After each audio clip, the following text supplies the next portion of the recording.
Good evening to all of you and welcome to all of you in OCIS PCS channel. कैसे हैं आप लोग? Hope से सभी अच्छे होंगे, पढ़ाई भी काफ़ी बेहतर चल रही होगी। तो आज की हमारी जो ये सेशन है तो इसकी टॉपिक है 46th Antarctic treaty consultative meeting, जो बीते दिनों आपके न्यूज़ में रहा है, चर्चा में रहा है।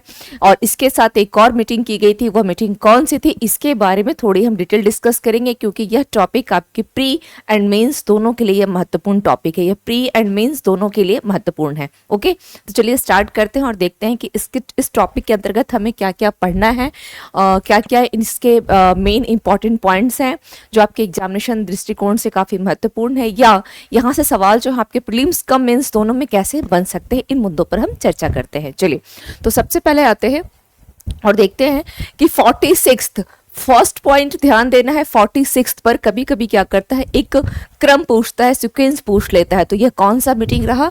यह था आपका 46th meeting. Okay, now first of all 46th Antarctic treaty consultative यानी ATCM से शॉर्ट में क्या बोला गया? ATCM एंड 26th पर्यावरण संरक्षण समिति यानी इन्वायरमेंटल प्रोटेक्शन क्या हो गई? यह कमिटी हो गई। ओके, नाउ 26th इसका क्रम को भी ध्यान रखना है। यह कौन सा था? 26th पर्यावरण संरक्षण समिति। इन दोनों के बारे में थोड़ा हम लोग देख लेते हैं। तो फर्स्ट ऑफ ऑल सबसे पहले पॉइंट ये आता है कि यह जो मीटिंग आप देख रहे हैं ATCM एंड CEP, ये हॉस्टेड बाय किसके द्वारा किया गया? हॉस्टेड बाय यानी इसका आयोजन किसके द्वारा किया गया? तो इसका आयोजन किया गया नेशनल सेंटर फॉर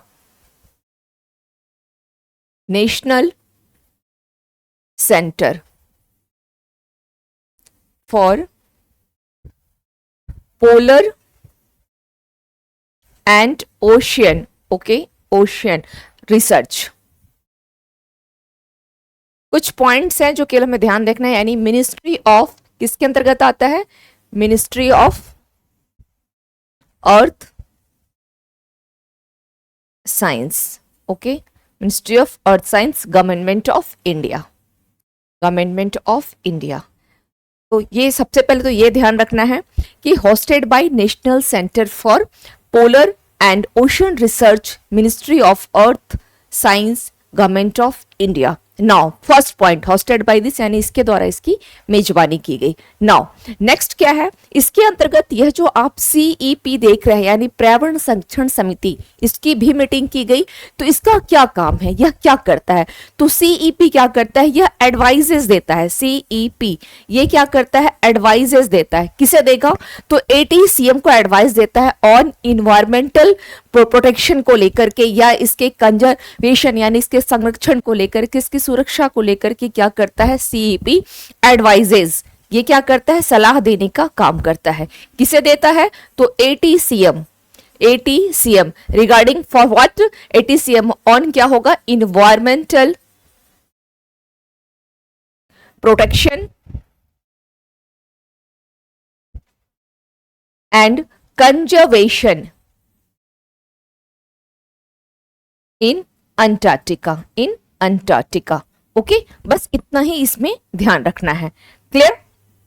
केवल ये पॉइंट्स। स्टार्टिंग की हॉस्टेड किसके द्वारा किया गया? CEP इसमें क्यों शामिल है? क्योंकि CEP की भूमिका क्या है इसमें?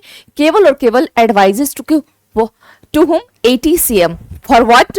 On environmental protection and conservation in, यानी पर्यावरण की सुरक्षा और उसकी संरक्षण कर किस प्रकार से किया जाए अंटार्कटिका में, इसके रिगार्डिंग इसकी भूमिका यहाँ पर है। Got my point? आपके एग्जामिनेशन दृष्टिकोण से केवल और केवल ये ध्यान रखना है 46th अंटार्कटिक ट्रीटी रही है और ये 26th आपका पर्यावरण संरक्षण जो समिति रही है 26th था। नाउ अब सवाल ये आता है इसके रिगार्डिंग, नेक्स्ट पॉइंट पे हम लोग देखेंगे कि आखिर ये अंटार्कटिक संधि के बारे में हम लोग पढ़ेंगे कि यह है क्या। ओके, इसकी स्थापना कब की गई, इसके कुछ पॉइंट्स है जिसके बारे में हम लोग अब यहाँ पर ध्यान देते हैं कि कब इसे साइन किया गया। तो यह साइन किया गया था in Washington DC, in which year? In 1959।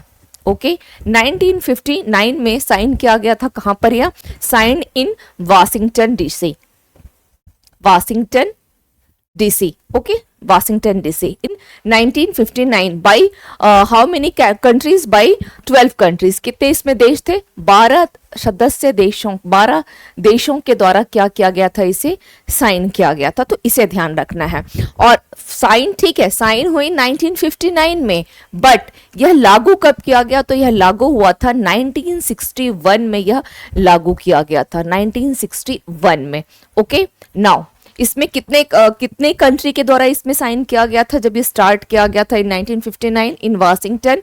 तो ये 12 कंट्रीज थे। बट अगर बात की जाए कि इसमें मेंबर्स कितने हैं, इसमें हाउ मेनी मेंबर्स, तो ये 57 मेंबर्स हैं इसमें, 57 मेंबर्स। ओके, और इन मेंबर्स में भी देखेंगे तो जो 29 होते हैं, ठीक है, रेस्ट की हम बात नहीं कर रहे, केवल और केवल यहाँ पर 29 जो मेंबर्स हैं ये आपके किससे होते हैं? कॉन्सुलेटिव। कॉन्सुलेटिव का मतलब हो गया कॉन्सुलेटिव। ओके, क्या हो गया? कॉन्सुलटेटिव। ओके, कॉन्सल्टेटिव। कॉन्सल्टेटिव का मतलब क्या हो गया? परामर्शदाता, है ना, परामर्शदाता। परामर्शदाता से आप यहाँ पर क्या समझेंगे कि परामर्शदाता का क्या मतलब होता है? कॉन्सल्टेटिव या परामर्शदाता होता क्या है कि इसकी भूमिका किसमें होगी कि ये जो किसी प्रकार की डिसीजन मेकिंग की बात आती है तो उसमें ये मेंबर्स क्या कर सकते हैं? इसमें पार्टिसिपेट कर सकते हैं, भाग लेते हैं, है ना। परामर्शदाता का मतलब क्या हो गया? डिसीजन मेकिंग में, डिसीजन मेकिंग। परामर्श का मतलब क्या होता है कि आप किसी को परामर्श दे रहे हैं, एडवाइस दे सकते हैं, लेकिन कब देंगे? जब आप उसके मेंबर्स होंगे तभी आपको एक राइट दिया जाएगा। तो डिसीजन मेकिंग में आप क्या कर सकते हैं? भाग ले सकते हैं। तो ये कौन से देश हो गए? ये वो 29 मेंबर्स एंड रेस्ट जो आपके इसमें करीब कितने हो गए? 57 से 29 माइनस कर देंगे तो करीब 28 मेंबर्स की ये जो है आपके नॉन कॉन्सुलेटेटिव है, यानी गैर परामर्शदाता जिसको हम कह सकते हैं। इनकी डिसीजन मेकिंग में कोई भूमिका नहीं होती है रेस्ट ऑफ 28 की। ये बस समझना है, इसको लिखने की कोई आवश्यकता यहां पर नहीं है। अगर बात की जाए इसी में कि इंडिया की भूमिका कहां पर है, तो इंडिया भी किस रूप में है? तो इंडिया भी यहां पर किस रूप में है? इंडिया की भूमिका क्या है? तो यह कॉन्सुलेटेटिव पार्टी। और कब से है यह इसमें कॉन्सुलेटेटिव पार्टी के रूप में इंडिया है? और कब से है? Since from 1983। ओके, 1983 से, 1983 से, ठीक है। चलिए इस पॉइंट को ध्यान रखना। इसके अलावा अगर अब यहां पर कि यह संधि कहां लागू की जाएगी, अगर बात की जाए कि यह संधि जो लागू होगी वो कहां पर होगी, क्योंकि ये तो सच है कि कहां है, अंटार्कटिक के बारे अगर पढ़ रहे हैं तो संधि तो यहीं लागू होना है, बट अंटार्कटिका में भी कहां ये संधि लागू होगी या एप्लीकेबल होगी, कहां पर की जाएगी? तो यह जो आप मैप देख रहे हैं यहां पर आपको आएगा एक 60 डिग्री, ये रहा आपका 60 डिग्री, यहां है 60 डिग्री, ये लोकेट हो रहा है काफी मतलब स्मॉल उसमें दिखाई देगा 60 डिग्री। ओके, एंड ये भी साउथ की बात करूं क्योंकि 60 डिग्री यहां भी है, आपको यहां नहीं देखना है, ये 60 डिग्री साउथ की बात की जा रही है। तो ये जो है साउथ लैटिट्यूड 60 डिग्री साउथ, ये संधि कहां लागू होगी? तो 60 degree south latitude. Okay, latitude में 60 डिग्री साउथ लैटिट्यूड में क्या होगा? यह लागू की जाएगी, यानी इस क्षेत्र में 60 डिग्री साउथ लैटिट्यूड के क्या होगा? यह दक्षिणी क्षेत्र में कह सकते हैं, यहां पर और क्लियर करना तो इस क्षेत्र में, या आप यहां पर यह भी कर सकते हैं कि दक्षिणी अक्षांश। ओके, दक्षिणी अक्षांश के दक्षिणी क्षेत्र में 60 डिग्री ये संधि जो है वहां लागू होगी, ये ध्यान रखिएगा। ओके, क्योंकि यहाँ पर अगर आप देखेंगे जिस तरह से अंटार्कटिका की मैप पूरी दी गई है तो इसके अकॉर्डिंग यहाँ पर भी है, नॉर्थ में भी है, बट नॉर्थ में नहीं है, ये क्या है? साउथ में, इसलिए मैंने मैप यहाँ पे दिया भी है ताकि समझ में आ जाए। ध्यान रखिएगा, इससे प्री और मेंस दोनों में क्वेश्चंस बन सकते हैं, ठीक है। नाउ ये हो गई। अब सवाल यहाँ ये आता है कि इस संधि का जो, ठीक है हमने संधि के बारे में देखा, बट इस संधि के जो मुख्य प्रावधान क्या क्या रहे हैं उन पर चर्चा करते हैं, है ना। अंटार्कटिका संधि के मुख्य प्रावधान क्या क्या रहे, तो इस संधि के अगर मुख्य प्रावधानों को अगर हम लोग देख लेते हैं तो सबसे पहले यह संधि, किसी भी संधि को या ट्रीटी को लाने के पीछे जो मकसद होता है वो क्या है? मकसद, अगर हम किसी संधि को ला रहे हैं, ट्रीटी को लेकर के आ रहे हैं, तो एक कॉमन सी चीज होती है कि सबसे पहले हम चाहते हैं, संधि का मतलब होता है शांति की स्थापना। ध्यान रखिएगा, कभी भी अगर कोई पॉइंट समझ में ना आए तो वहां पर ये जरूर मेंशन कर दीजिएगा कि फर्स्ट पॉइंट क्या होगा? For piece. अगर आप ट्रीटी लेकर के आ रहे हैं तो फॉर पीस, शांति के लिए लेकर के आ रहे हैं ना। तो सबसे पहला क्या होगा? दिस इसके अंटार्कटिका जो ट्रीटी की गई है, यूज्ड फॉर व्हाट? तो ये आप लिख सकते हैं पीसफुल पर्पस, है ना। पीसफुल पर्पसेस ओनली, ये आप यहाँ पे, यानी आप इसको हिंदी में कर ले यहाँ पर शांतिपूर्ण उद्देश्य, है ना, शांतिपूर्ण उद्देश्यों के लिए। ओके, शांतिपूर्ण उद्देश्यों के लिए, ये आप यहाँ मेंशन कर सकते हैं। फर्स्ट तो ये हो जाएगा। दूसरा क्या होगा, अब चूंकि वहां पर अभी आप ये भी जानते हैं न्यूज में कि गंगोत्री, मैत्री, भारती, ये सभी सुना है, आखिर ये सब क्यों वहां पर किया जा रहा है? तो सेकंड आप देख सकते हैं कि किसके लिए लाया जा रहा है, इसके जो मुख्य प्रावधान होंगे, इसकी जो कीवर्ड्स होंगे, जो मेन कीज होंगे वो क्या होंगे। अनदर वन, फर्स्ट आप पीसफुल पर्पस दे सकते हैं। दूसरा क्या होगा, इंटरनेशनल साइंटिफिक कोऑपरेशन, है ना, इसको क्या करेगी, यह सुगम बनाएगी, यानी टू फैसिलिटेट, क्या करेगी, फैसिलिटेट करेगी किसे, यानी इसे सुगम बनाएगी, किसे, इंटरनेशनल साइंटिफिक कोऑपरेशन को सुगम बनाएगी। ये भी आप मेंशन कर सकते हैं, या इसे फैसी, एक्चुअली ये क्लास दोनों माध्यम के लिए है, तो कहीं इसमें प्रॉब्लम ना हो, इसलिए मुझे दोनों वर्ड को यहाँ पे मेंशन करना पड़ रहा है ना, फैसिलिटेट, ओके, सुगम बनाएगी। नाउ अनदर वन क्या हो सकता है, इसके अलावा और क्या हो सकता है, तो यहाँ पर जो परमाणु विस्फोट है, अंटार्कटिक में परमाणु विस्फोट, है ना, या फिर रेडियोधर्मी जो अपशिष्ट होते हैं, यानी वेस्ट जिसको हम बोलते हैं, डिस्पोजल या निपटारा, ओके, इसके अलावा हम कह सकते हैं जो सैन्य तैनाती है उस पर भी क्या करेगी, या प्रतिबंध लगाने का काम करेगी। ओके, यानी थर्ड पॉइंट पे इसका यूज क्या हो सकता है, इसके मेन की क्या है, तो प्रोहिबिट्स न्यूक्लियर एक्सप्लोशंस, यानी परमाणु विस्फोट, न्यूक्लियर एक्सप्लोशंस,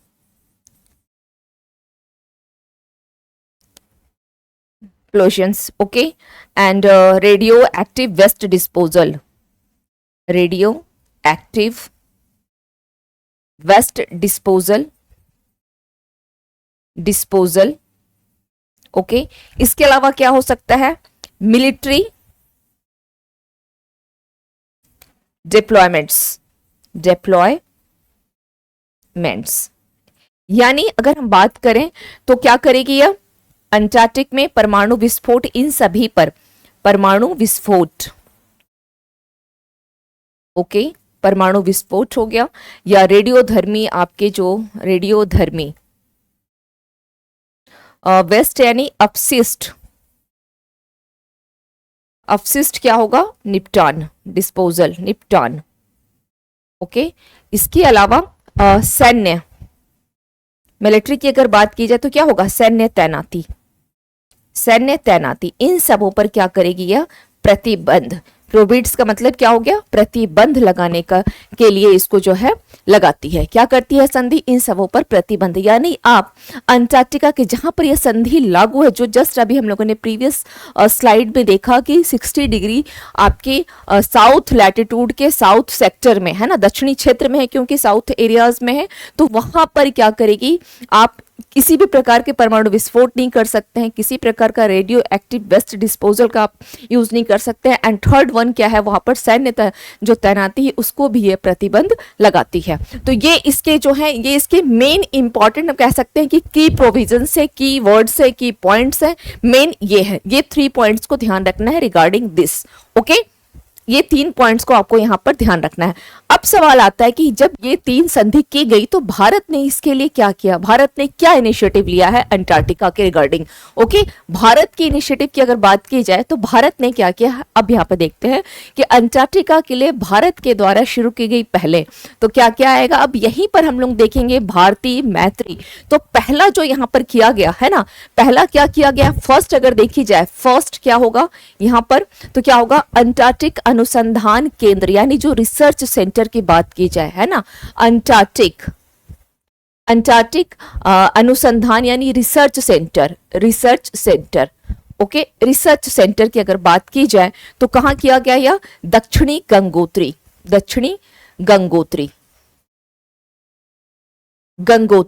और कब किया गया था दक्षिणी गंगोत्री में, इन ईयर 1983 में, ओके कब? तो यह फर्स्ट था, फर्स्ट अंटार्कटिक अनुसंधान केंद्र दक्षिण गंगोत्री इन ईयर 1983 में।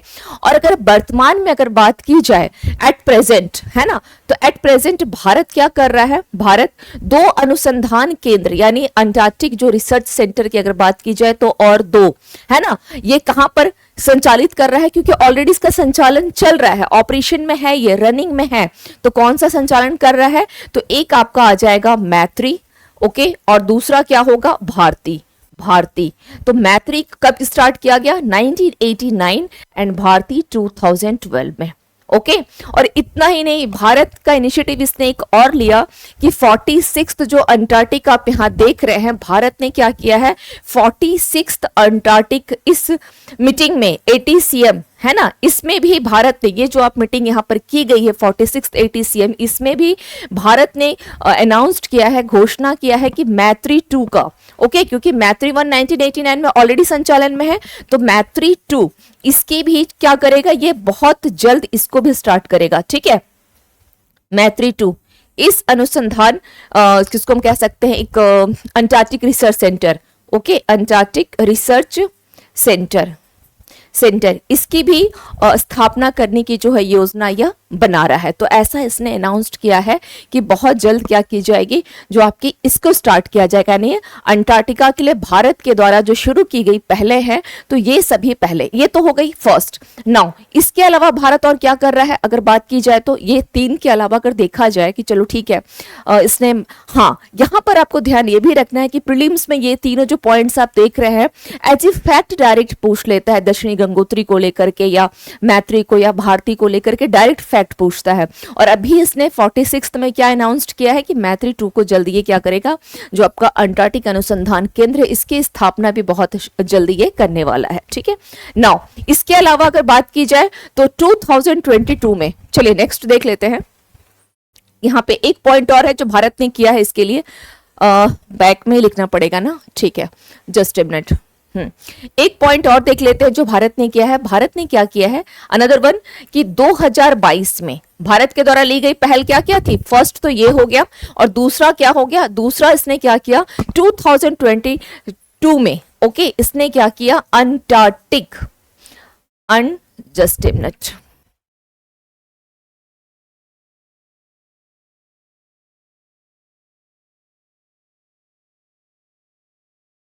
अंटार्कटिक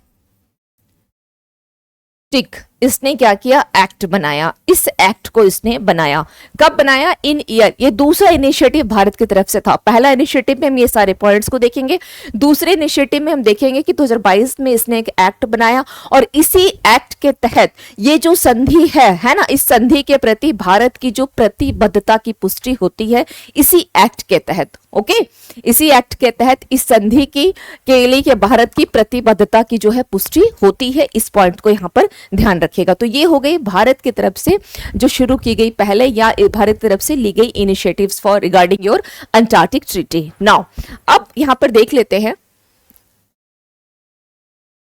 अंटार्कटिक संधि से संबंधित समझौते कौन कौन से किए गए हैं, समझौते इसके रिगार्डिंग कौन कौन से किए गए हैं। तो फर्स्ट सबसे पहले हम आएंगे, किस पर आएंगे? तो अंटार्कटिक ट्रीटी, ओके, मैं काफी शॉर्ट में लिख दे रही हूं, आप लोग समझ लीजिएगा। अंटार्कटिक ट्रीटी 1991 अंटार्कटिक ट्रीटी 91, इसका संबंध किससे है? तो इसका संबंध है पर्यावरण संरक्षण पर प्रोटोकॉल। ये किस पर था? पर्यावरण संरक्षण पर यह प्रोटोकॉल, यानी क्या होगा? इन्वायरमेंटल प्रोटेक्शन, इस पर यह प्रोटोकॉल था, ठीक है, इस पर प्रोटोकॉल, ओके। नाउ इस पर क्या प्रोटोकॉल किया गया? पर्यावरण संरक्षण से संबंधित यह बोला गया कि जो आपके नेचुरल रिजर्व है, यानी हम कह सकते हैं प्राकृतिक रिजर्व, ओके, नेचुरल रिजर्व, तो devoted to peace and science, किसके लिए किया गया? तो शांति और विज्ञान के लिए समर्पित प्राकृतिक रिजर्व, शांति और विज्ञान के लिए समर्पित प्राकृतिक रिजर्व पहला किया गया, ठीक है, इस प्रोटोकॉल में शांति और विज्ञान, ओके, विज्ञान के लिए समर्पित प्राकृतिक रिजर्व या जिसे हम कह सकते हैं नेचुरल रिजर्व, इसे क्या बोला जा सकता है, नेचुरल रिजर्व। हालांकि इंग्लिश टर्मिनोलॉजी याद रखना ज्यादा सही है कंपेरेटिवली विथ हिंदी, बट आपको तो अगर आप हिंदी में पेपर दे रहे हैं तो लिखना ही पड़ेगा, है ना। Devoted to peace and science, peace and science first. Okay, first तो ये हो गया। सेकंड में क्या आएगा, सेकंड क्या हो सकता है इसके रिगार्डिंग, सेकंड क्या किया गया, अंटार्कटिक संधि से, फर्स्ट प्रोटोकॉल क्या था 91 का, सेकंड क्या किया गया, अंटार्कटिक सील, सील यानी सील जो एक जीव है जो समुद्र में पाया जाने वाला, ठीक है, seal, seal, seal in the sense, मैं इसको इंग्लिश में भी लिख दे रही हूं, सील यानी ये सील है, इसकी स्पेलिंग क्या है, SEALS, ठीक है। इसके संरक्षण के लिए, इसके भी, क्योंकि एक बोला गया पर्यावरण संरक्षण, दूसरा बोला अंटार्कटिक में जो सील पाए जा रहे हैं, तो इसके संरक्षण के लिए क्या किया गया, संरक्षण के लिए कन्वेंशन, कन्वेंशन, और कन्वेंशन कौन सा था वो 1972, 1972 का कन्वेंशन था। इसके तहत ये जो आप देख रहे हैं सील, है ना, सील क्या है, मैंने अभी आपको कहा कि यह एक जीव है ना, इस जीव के संरक्षण के लिए इसका किस प्रकार से वैज्ञानिक अध्ययन किया जाए, वैज्ञानिक अध्ययन, ठीक है, वैज्ञानिक अध्ययन, ओके। इसके लिए क्या किया गया, इस कन्वेंशन को लेकर के साइन किया गया कब 1972 में। यह भी यानी ये जो कुछ समझौते किए गए रिगार्डिंग योर अंटार्कटिका, ध्यान रखिएगा 91-72। इसके अलावा और कौन सा हो सकता है, और कौन से समझौते किए गए हैं, तो संरक्षण, ये फर्स्ट पॉइंट ये आ जाएगा, सेकंड पॉइंट आ जाएगा सील को लेकर के किया गया, क्योंकि यह सील पाया जाता है जो एक जीव है। नाउ अनदर वन की अगर बात की जाए कि अनदर समझौते क्या किए गए हैं, चलिए यहां पर मैं मेंशन कर देती हूँ, यहाँ नहीं है, स्लाइड इम्प्टी नहीं है, जस्ट ए मिनट में ऐड कर दे रही हूँ, ठीक है। एक और आप लोग यहाँ पर ऐड कर ले, या चलिए मैं यहाँ पर थोड़ा सा इरेज करके इसे बता दे रही हूँ, ठीक है। थर्ड वाले को मैं थर्ड वाला यहाँ लिख दे रही हूँ कि क्या हो सकता है, थर्ड वाला 91 के अलावा इसमें आप यहाँ पर एक और मेंशन कर सकते हैं,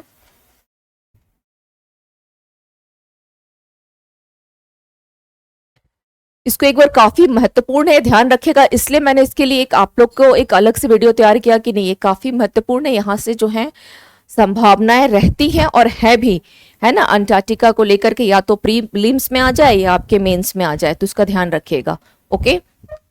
चलिए नेक्स्ट देख लेते हैं क्या है।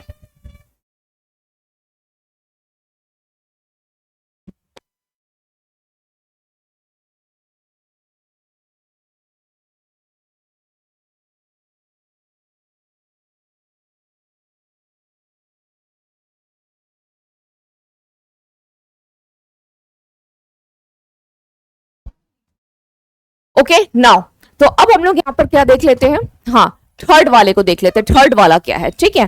थर्ड क्या है, तो यहाँ पर क्या होगा, थर्ड पॉइंट की अगर बात की जाए, जस्ट ए मिनट,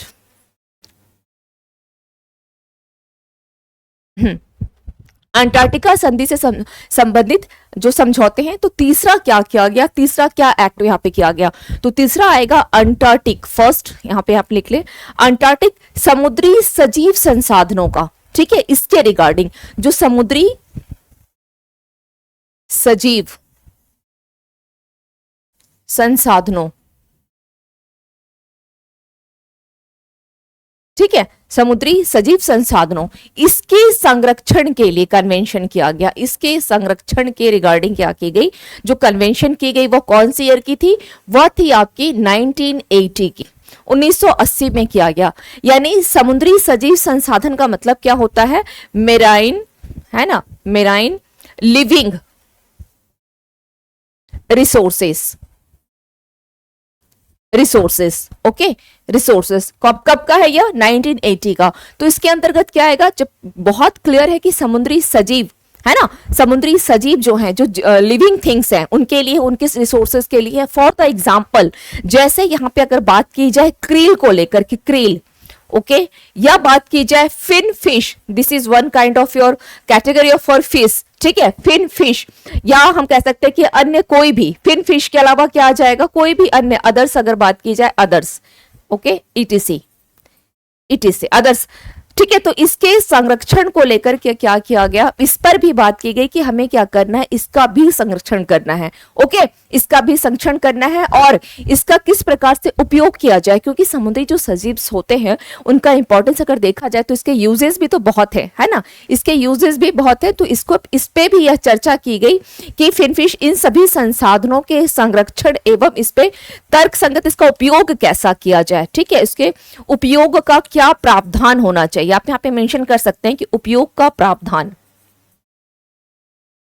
ठीक है, उपयोग का प्रावधान, कैसे इसका उपयोग किया जाए, तो इस पर लेकर के क्या किया गया, इसके संरक्षण। तो मेनली क्या करना है हमें, इसके संरक्षण। फर्स्ट इंपॉर्टेंट क्या है कि इसका किस प्रकार से संरक्षण किया जाए, तो इसी को लेकर के इसके रिगार्डिंग जो ये कुछ समझौते किए गए। तो आपको ये ध्यान रखना है कि कब कौन कौन सा समझौता किया गया।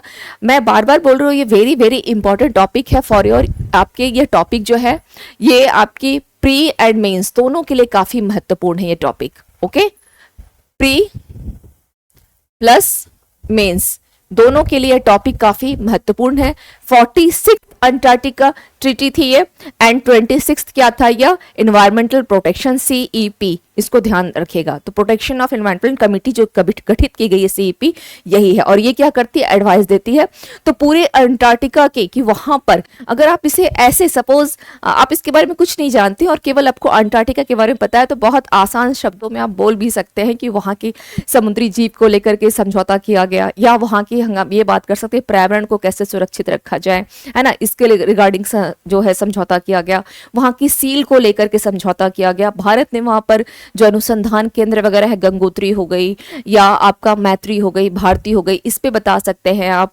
तो ये काफी आसान है, टफ कुछ भी नहीं है, पढ़ के देखिएगा। इसके बावजूद अगर टफ लगता है तो आप लोग फिर से क्लास में, क्योंकि क्लास क्या है, मंडे टू सैटरडे, क्लास की टाइमिंग क्या है, 7:30 मॉर्निंग, है ना।